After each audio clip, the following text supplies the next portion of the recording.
बिस्मिल्लाहिर्रहमानिर्रहीम। अस्सलाम वालेकुम व्यूअर्स, उम्मीद करती हूँ आप सब खैरियत से होंगे। आपको अपने चैनल मिस हिना में वेलकम कहती हूँ। तो क्लास हम लोग का क्लास 9 मैथ्स इन text book board chapter number 2 logarithm continue है, जिसकी आज हम एक्सरसाइज 2.6 का क्वेश्चन नंबर 1 का पार्ट 4 स्टार्ट करने जा रहे हैं। इससे पहले पार्ट 3 तक कंप्लीट हो चुके हैं। जिन लोगों ने अभी तक कंप्लीट नहीं किए वो मेरे चैनल की प्लेलिस्ट से कंप्लीट कर सकते हैं। इसके अलावा उस प्लेलिस्ट का लिंक आपकी वीडियो के डिस्क्रिप्शन में भी मौजूद है, आप वहां से क्लिक करके भी कंप्लीट कर सकते हैं। तो चलिए फिर स्टार्ट करते हैं क्वेश्चन नंबर 1 पार्ट 4। जी, उसी तरीके से बिल्कुल फाइंड करना है जैसे हमने लास्ट इसके 3 पार्ट्स को फाइंड किया। तो यहां भी हमें लॉग के थ्रू इस वैल्यू को फाइंड करना है। तो पहले तो वही काम करेंगे, हम सपोज कर लेते हैं इसको x के equal, let x is equal to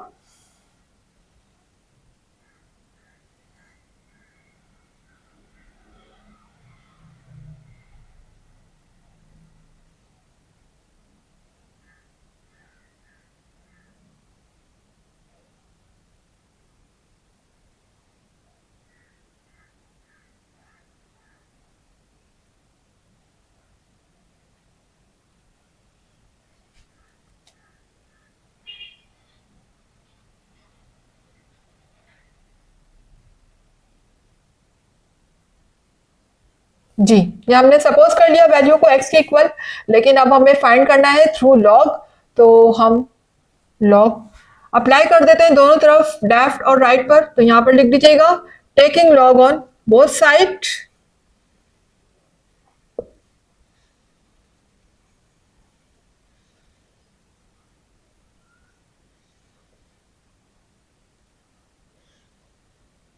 जी, दोनों तरफ लॉग अगर हम लेते हैं तो हमारा लॉग यहां भी आ जाएगा और यहां पर भी हम लॉग अप्लाई कर देंगे।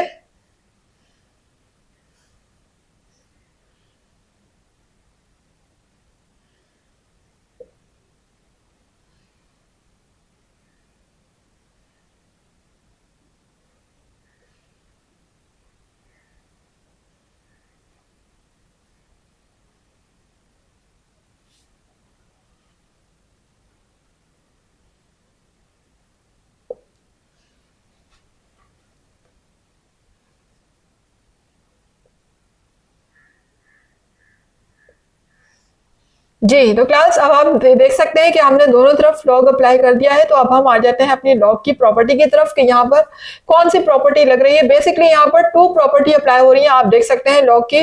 देखिए यहाँ पर ऊपर मल्टीप्लाई की फॉर्म में भी लिखी हुई वैल्यू और नीचे डिवाइड की फॉर्म में भी लिखी हुई है। तो इसका मतलब फर्स्ट और सेकेंड दोनों प्रॉपर्टी इस क्वेश्चन पर अप्लाई हो रही है। ठीक है, तो हम पहले तो मल्टीप्लाई वाली प्रॉपर्टी को अप्लाई करेंगे। अब अगर मैं चाहूं तो मैं दोनों प्रॉपर्टी को एक ही क्वेश्चन में अप्लाई कर सकती हूँ, एक ही दफा अप्लाई कर सकती हूँ। आप चाहें तो अलग अलग भी अप्लाई कर सकते हैं, लेकिन कोशिश करें कि एक ही स्टेप में अगर दोनों प्रॉपर्टी अप्लाई हो सकती हैं तो अपना स्टेप बचा लें, उसी स्टेप में दोनों प्रॉपर्टी को अप्लाई कर दें। तो प्रॉपर्टी 1 एंड प्रॉपर्टी 2 दोनों ही मैं इसमें अप्लाई करने जा रही हूं। तो देख लीजिएगा, देखिए पहले हम मल्टीप्लाई वाली न्यूमिनेटर की प्रॉपर्टी अप्लाई करेंगे। तो देखिए यहाँ पर सबसे पहले मल्टीप्लाई की प्रॉपर्टी अप्लाई होगी। तो मल्टीप्लाई में हम दोनों वैल्यू के साथ लॉग लगाएंगे और बीच में प्लस की साइन आएगी, जैसे कि आप देख सकते हैं वहां पर। तो मैं अप्लाई कर देती हूँ इन दोनों वैल्यू के साथ लॉग 790.6, सेंटर में आ जाएगा प्लस का साइन और फिर अप्लाई हो जाएगी वैल्यू इस पर लॉग अप्लाई होगा तो ये हो जाएगा 30.32। जी, तो अब आप देख सकते हैं कि क्लास अब इसमें हम माइनस वाली प्रॉपर्टी भी साथ के साथ अप्लाई कर देते हैं, क्योंकि अगर हम यहाँ पर पहले माइनस वाली प्रॉपर्टी को अप्लाई करते हैं तो आप देख सकते हैं कि यहाँ पर डिवाइड वाली प्रॉपर्टी में पहले न्यूमिनेटर के साथ लिखा जाता है लॉग और फिर डिनोमिनेटर के साथ लिखा जाता है। तो न्यूमिनेटर पे जो वैल्यू लिखी हुई है उसके साथ हम ऑलरेडी लॉग लिख चुके हैं, ठीक है ना। क्योंकि उस पर प्रॉपर्टी अप्लाई हो रही थी तो हमने चले उसको प्लस अलग अलग करके लिख लिया, लेकिन न्यूमिनेटर पर लॉग की प्रॉपर्टी अप्लाई हो चुकी है और डिवाइड में भी पहले न्यूमिनेटर ही लिखा जाता है, तो वो हम पहले से ही लिख चुके हैं। यहाँ पर अब अप्लाई हो रहा है डिनोमिनेटर पर। तो अब हम माइनस के साथ क्या लिखेंगे, डिनोमिनेटर, तो बीच में आ जाएगा माइनस का साइन, ठीक है। और अब हम डिनोमिनेटर वाली वैल्यू को लिखेंगे, यानी अब हम डिवाइड वाली वैल्यू को, डिवाइड वाली प्रॉपर्टी को यहाँ पर अप्लाई करेंगे। तो क्लास जैसे कि आपको नजर आ रहा है, यहाँ पर हम लिखेंगे लॉग, और अब आप ये देखिए अगेन यहाँ पर आप देख सकते हैं कि डिजिट्स कितने हो गए, 5 डिजिट्स हो गए, 1 2 3 4 5। तो लॉग कभी भी 5 डिजिट्स का नहीं आता, ठीक है। इसके लिए हमें, हमारे पास कितने डिजिट्स होने चाहिए, मैक्सिमम 4 डिजिट, इससे ज्यादा नहीं होने चाहिए और 3 से कम नहीं होने चाहिए। तो यहाँ पर 5 है, एक डिजिट ज्यादा हो रहा है, तो हम लास्ट डिजिट को एक्सक्लूड कर देते हैं, निकाल देते हैं। तो लास्ट डिजिट चूंकि मेरा 5 से लेस है, तो मैं इसको वैसे ही रिमूव कर दूंगी, किसी भी वैल्यू पे कोई फर्क नहीं पड़ेगा। लेकिन अगर ये 5 से ग्रेटर होता तो फिर इस लास्ट वैल्यू में 1 प्लस करने के बाद वो रिमूव होता, ठीक है। अभी चूंकि ये 5 से कम है तो इस पर कोई फर्क नहीं पड़ेगा, हम एज इट इज कॉपी कर देते हैं 25.75, ठीक है। अब आप देख सकते हैं सब पर मैंने लॉग अप्लाई कर दिया, लॉग की प्रॉपर्टीज यहाँ पर अप्लाई हो चुकी हैं। बेसिकली यहाँ पर 2 प्रॉपर्टी अप्लाई हुई हैं। पहले हमने मल्टीप्लाई की प्रॉपर्टी अप्लाई की तो यहाँ पर प्लस का साइन आया बीच में, फिर हमने डिवाइड की प्रॉपर्टी अप्लाई की तो बीच में माइनस का साइन आ गया, ठीक है। तो इस तरह से आप 2 प्रॉपर्टी को भी एक साथ अप्लाई कर सकते हैं। अब हम अलग अलग इनका लॉग फाइंड करेंगे। तो लॉग फाइंड करने के लिए बेसिकली हमें क्या 2 चीजें रिक्वायर्ड होती हैं, एक कैरेक्टरिस्टिक और दूसरा मैंटिसा। तो कैरेक्टरिस्टिक तो हम फाइंड कर लेंगे थ्रू साइंटिफिक नोटेशन। तो मैं बारी बारी सबके 1 बाय 1 यहाँ पर कैरेक्टरिस्टिक पहले फाइंड कर लेती हूँ। सबसे पहले हम इसकी फाइंड करने जा रहे हैं, तो लिखिएगा 790.6, इसको मल्टीप्लाई 10 से कर देंगे। और यहाँ पर अब मुझे डेसिमल पॉइंट को मूव करके कहां पर लेकर आना है, फर्स्ट डिजिट के बाद। तो ले आते हैं, ये लीजिएगा फर्स्ट डिजिट के बाद ले आए हैं हम। तो फर्स्ट डिजिट के बाद जब मूव हुआ है, क्योंकि मूवमेंट मेरी राइट से लेफ्ट की तरफ है, तो अब मेरी 10 की पावर प्लस में आएगी। और कितने डिजिट के बाद मूव हुआ है, 1 2 डिजिट के बाद, तो यहाँ पर 10 की पावर 2 हो जाएगी। तो वैल्यू कुछ इस तरीके से बन जाएगी 7.90। आप देख सकते हैं 2 डिजिट्स के बाद मूव हुआ है, तो यहाँ पर अब 10 की पावर मेरी हो जाएगी 2। जितने यहाँ पर डिजिट होंगे पॉइंट के बीच में, वही हमारी 10 की पावर हो जाएगी। तो देखिए फर्स्ट वाले का जब हमने साइंटिफिक नोटेशन फाइंड किया फर्स्ट वाली वैल्यू का, तो हमारी जो वैल्यू आई है 10 की जो पावर आई है, सॉरी वो क्या आई है, 2 आई है। यही हमारी क्या होगी, कैरेक्टरिस्टिक।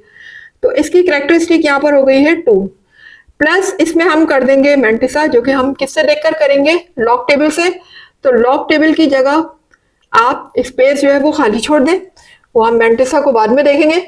इस पर आ जाए, नेक्स्ट वैल्यू को, नेक्स्ट वैल्यू पर आ जाए। तो देखिए नेक्स्ट वैल्यू क्या लिखी हुई है, 30.32, ठीक है।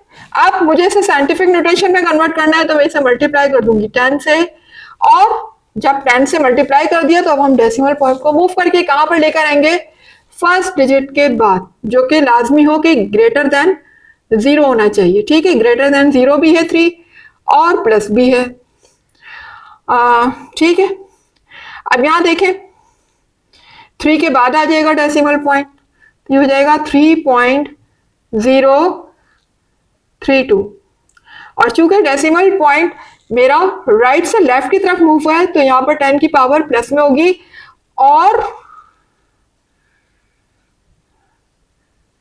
क्या होगी, क्योंकि बीच में कितने डिजिट आ रहे हैं, पॉइंट के बीच में सिर्फ 1 डिजिट, दैट इज 0।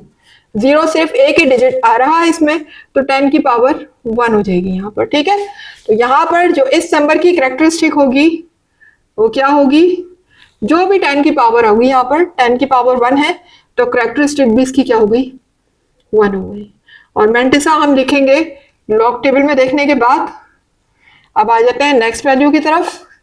तो देखिएगा नेक्स्ट वैल्यू मेरी क्या लिखी है, 25.75। इसको मैं कन्वर्ट कर रही हूं साइंटिफिक नोटेशन में।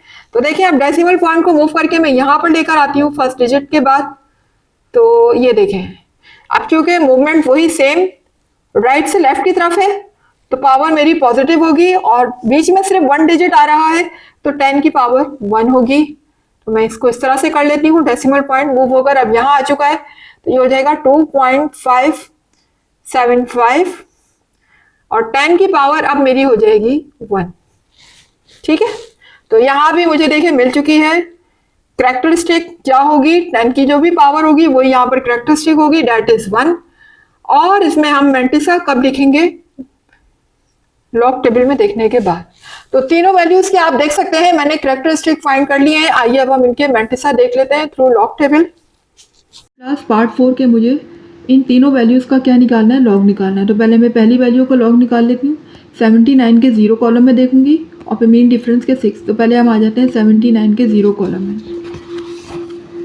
ये देखें, ये 79 है। 79 का 0 कॉलम का मतलब है स्टार्ट वाला। ठीक है, स्टार्ट ये हमारा शुरू का 0 कॉलम होता है। तो ये क्या आ गई 8976, ये लिखा हुआ है 8976। इसको मैं नोट कर लेती हूँ, 8976 ये मैंने नोट कर ली। अब आगे मीन डिफरेंस कॉलम में मुझे किस में देखना है, 6 में देखना है। तो मैं मीन डिफरेंस कॉलम के 6 में चली जाती हूँ। तो देखिए मीन डिफरेंस कॉलम स्टार्ट होता है 1 से। तो 1 2 3 4 5 6, यानी 6 पे मुझे क्या नज़र आ रही है, वैल्यू 3 नज़र आ रही है। तो मैं इसमें 3 ऐड कर लूँगी, मैं इसमें +3 कर लूँगी। तो मेरे पास वैल्यू क्या आ जाएगी ऐड होने के बाद, 8 9 7 और 6 में जब 3 ऐड होगा तो ये हो जाएगा 9। 30 के मुझे 3 कॉलम में देखना है और फिर मीन डिफरेंस कॉलम के 2 में देखना है। तो आ जाते हैं लॉग टेबल में 30 के 3 कॉलम में। ये देख लीजिए, ये 30 है और 30 का 3 कॉलम कौन सा होगा, यानी ये 0 से स्टार्ट होते हैं, ये बात आपको पता है। 0 1 2 3, 3 कॉलम पे क्या वैल्यू लिखी हुई है, 4814 4814। इसको मैं नोट कर देती हूँ, 4814। अब इसी के मीन डिफरेंस कॉलम में मुझे क्या देखना है, 2 में देखना है। मीन डिफरेंस कॉलम के 2 में चली जाती हूँ। तो देखिए मीन डिफरेंस कॉलम के 2 में अगर हम देखते हैं तो ये कॉलम 1 है, ये कॉलम 2 है। कॉलम 2 पे मेरे पास क्या वैल्यू लिखी हुई है, 3 लिखी हुई है। तो मैं इसमें 3 प्लस कर देती हूँ। जब इसमें 3 प्लस होंगे तो क्या हो जाएगा, 4 की जगह यहाँ पर क्या आ जाएगा, 7 आ जाएगा। ये मेरे पास दूसरा लॉग आ गया। अब थर्ड लॉग देखिएगा, 25 रॉ के मुझे 7 में देखना है। तो 25 रॉ के 7 में देख लेते हैं। ये रही 25, ये 25 रॉ है। 25 रॉ के 7 यानी कि इस वाले कॉलम में ऊपर, ये 7 से मैं नीचे आऊँगी तो देखिए मेरे पास ये वैल्यू क्या लिखी हुई है, 4099। 4099 को मैं अपने कॉपी में नोट कर लूँगी, 4099। और फिर मेन डिफरेंस कॉलम के 5 में देखूँगी।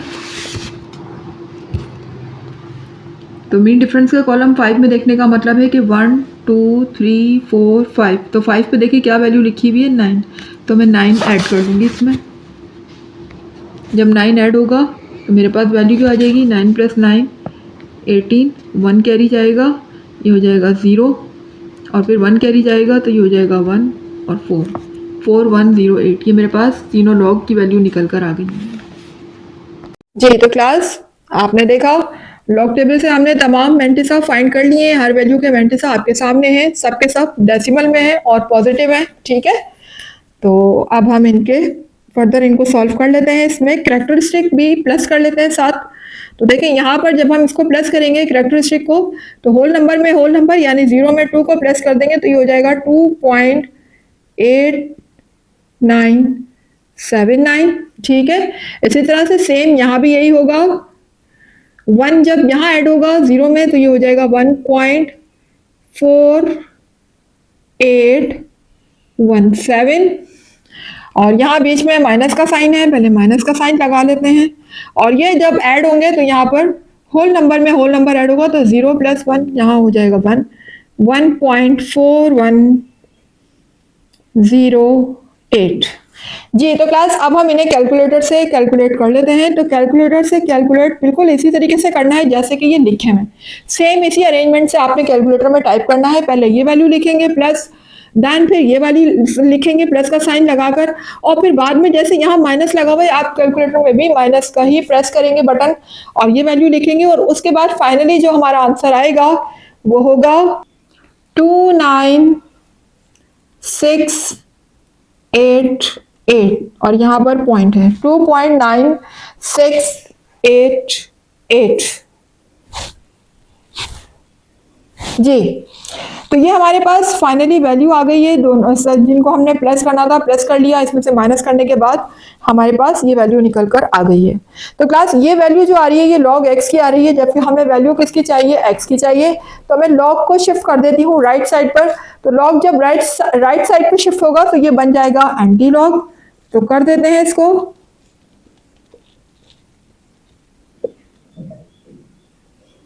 और जब हम इसका एंटी लॉग फाइंड करेंगे क्लास तो आप देख सकते हैं एंटी लॉग कभी भी कैरेक्टरिस्टिक के साथ फाइंड नहीं होता, इसके लिए हमें मैंटिसा और कैरेक्टरिस्टिक को अलग अलग करना पड़ता है। और आपको पता है डेसिमल पॉइंट से पहले वाला नंबर मेरा क्या होता है, कैरेक्टरिस्टिक होता है, और डेसिमल पॉइंट के बाद वाला नंबर मैंटिसा होता है। तो बजाय इसके कि हम यहाँ पर दोनों को साथ लिखें, मैं शुरू में ही सेपरेट करके लिख लेती हूँ। भाई कैरेक्टरिस्टिक को अलग लिख लेती हूँ, मैंटिसा को अलग लिख लेती हूँ। तो कैरेक्टरिस्टिक यहाँ पर क्या है, 2 है, तो 2 को मैं लिख लेती हूँ सेपरेट और मैंटिसा को लिख लेती हूँ सेपरेट। तो यहाँ पर ये पॉइंट के बाद लिखा हुआ है तो मैं यहाँ पर 0 लगा दूंगी, क्योंकि 2 को तो हम अलग कर चुके हैं। अब होल नंबर की जगह पे कुछ ना कुछ तो लिखना है, तो डेट इज 0, 0.9688 जी। तो इस तरीके से मैंने इनको सेपरेट करके लिख लिया। अब हम फाइंड करने जा रहे हैं एंटी लॉग। तो एंटी लॉग अब मैं क्या किसमें देखूंगी जी, मैं मैंटिसा ये वाली वैल्यू को लूंगी, कैरेक्टरिस्टिक को नहीं लेना, मैंटिसा को लेकर हम एंटी लॉग टेबल में देखेंगे तो हमें वैल्यू मिल जाएगी। तो आइए चलते हैं एंटी लॉग की तरफ। क्लास ये हमें यहाँ 0.4 का क्या निकालना है, एंटी लॉग। तो एंटी लॉग में मैं 0.96 रो में 8 कॉलम में देखूंगी और फिर मीन डिफरेंस के 8 कॉलम। अभी मैं 96 के 8 कॉलम में देखती हूँ। आ गए हम एंटी लॉग पर, ये देखिए मेरे पास 96 मेंशन हो रहा है आपके पास, ये रहा 96, ये नज़र आ रहा होगा 96, ठीक है। 96 की रो है और मुझे कॉलम कौन सा देखना है, 8। तो मैं यहीं से गिनना शुरू कर दूंगी। देखिए बार बार ऊपर जाने की ज़रूरत नहीं है, आप यहीं से गिन सकते हैं। 0 1 2 3 4 5 6 7 8। देखिए 8 पे मेरे पास क्या वैल्यू नज़र आ रही है, 9290, 9290, ठीक है। इसको मैं अपने रजिस्टर में नोट कर लूँगी, 9290। और फिर मीन डिफरेंस कॉलम के मुझे आगे किस में देखना है, 8 में देखना है। तो मैं इसी के आगे 8 में चली जाती हूँ।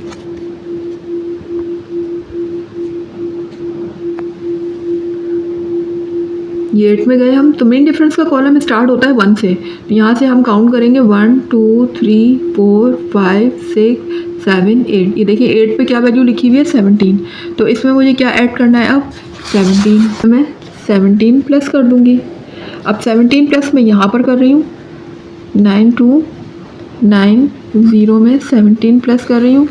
तो ये हो जाएगा 0 + 7 7, 9 + 1 10, 0 यहाँ 1 कॉपी 1 कैरी दिया तो ये हो जाएगा 3 और ये हो जाएगा 9। मेरे पास एंटी लॉग आ गया 9307। तो फाइनली हमने एंटी लॉग फाइंड कर लिया है इस मैंटिसा से, जो हमारे पास एंटी लॉग निकल कर आया है डेट इज 9307 जी। तो क्लास अब आपको पता है कि एंटी लॉग हम बगैर डेसिमल पॉइंट के नहीं लिखते हैं, बगैर डेसिमल पॉइंट के एंटी लॉग नहीं आता है, हमें डेसिमल पॉइंट की भी नीड है इसमें। तो डेसिमल पॉइंट लगाने के लिए हमारी हेल्प कौन करेगा, कैरेक्टरिस्टिक, ठीक है। तो हम कैरेक्टरिस्टिक के थ्रू इसमें डेसिमल पॉइंट लगाएंगे, लेकिन कैसे, हम इसको कन्वर्ट करेंगे साइंटिफिक नोटेशन में। तो साइंटिफिक नोटेशन में कन्वर्ट करने के लिए हम इसको मल्टीप्लाई किससे कर देंगे, 10 से। और यहाँ पर 10 की पावर अब हमें खुद से नहीं लगानी, बल्कि हमारे सामने मौजूद है, हमने उसको लगा देना है, बस उठा के यहाँ लिखना है। तो ये जो कैरेक्टरिस्टिक होती है ना, बेसिकली ये क्या है, 10 की पावर है, क्योंकि यहाँ पर 10 की पावर से ही हमने कैरेक्टरिस्टिक को बनाया था, और हम कैरेक्टरिस्टिक से दोबारा से 10 की पावर में जा रहे हैं, तो इसी को उठा के हम 10 की पावर में लिख देंगे, तो डेट इज 2, ये 10 की पावर हो जाएगी। और आपको पता है जब 10 की पावर लग जाती है तो आपको पता है कैरेक्टरिस्टिक में पॉइंट कहाँ होता है, कैरेक्टरिस्टिक में पॉइंट फर्स्ट डिजिट के बाद होता है, तो फर्स्ट डिजिट के बाद 9 के बाद हम पॉइंट लगा देंगे। तो अब हम इसे साइंटिफिक नोटेशन से कन्वर्ट कर देंगे ऑर्डिनरी नोटेशन में। तो ऑर्डिनरी नोटेशन में कन्वर्ट जब भी करते हैं तो यहाँ से 10 की पावर हट जाती है और पावर को देखते हुए अब हम डेसिमल पॉइंट को एडजस्ट करेंगे। तो यहाँ पर देख सकते हैं 10 की पावर +2 है, तो दोबारा से हम डेसिमल पॉइंट को मूव करके लेफ्ट से राइट की तरफ लेकर जाएंगे और कितने डिजिट के बाद लेकर जाएंगे, 2 डिजिट के बाद, बिकॉज 10 की पावर यहाँ 2 लगी हुई है। तो अगर 10 डेसिमल पॉइंट को मैं मूव कर रही हूँ 2 डिजिट के बाद, तो इसका मतलब मुझे यहाँ 0 के बाद पॉइंट को लेकर आना है यहाँ पर, ठीक है। तो किस तरीके से लेकर आएंगे देख लीजिए, ये हो जाएगा 930.7, ठीक है। तो ये हमारा यहाँ पर आंसर आ चुका है, इसे हमने कन्वर्ट कर दिया है ऑर्डिनरी नोटेशन में, दैट इज ओवर आंसर। तो क्लास यहाँ पर मेरा पार्ट 4 हो चुका है कंप्लीट। उम्मीद है कि आपको समझ आया होगा, वीडियो भी पसंद आ रही होंगी। तो अगर वीडियो वाकई पसंद आ रही है, कुछ सीख रहे हैं आप मेरी वीडियो से, तो फिर वीडियो को लाइक जरूर कर दें, चैनल को भी सब्सक्राइब कर दें, ताकि हर नई आने वाली वीडियो का नोटिफिकेशन आपको टाइम पर मिलता रहे। इसके अलावा जितना ज्यादा हो सके वीडियोस को शेयर भी क्या करें। मुझे दीजिएगा इजाजत, इंशाल्लाह मिलते हैं इसके नेक्स्ट पार्ट के साथ। जब तक के लिए अल्लाह हाफिज।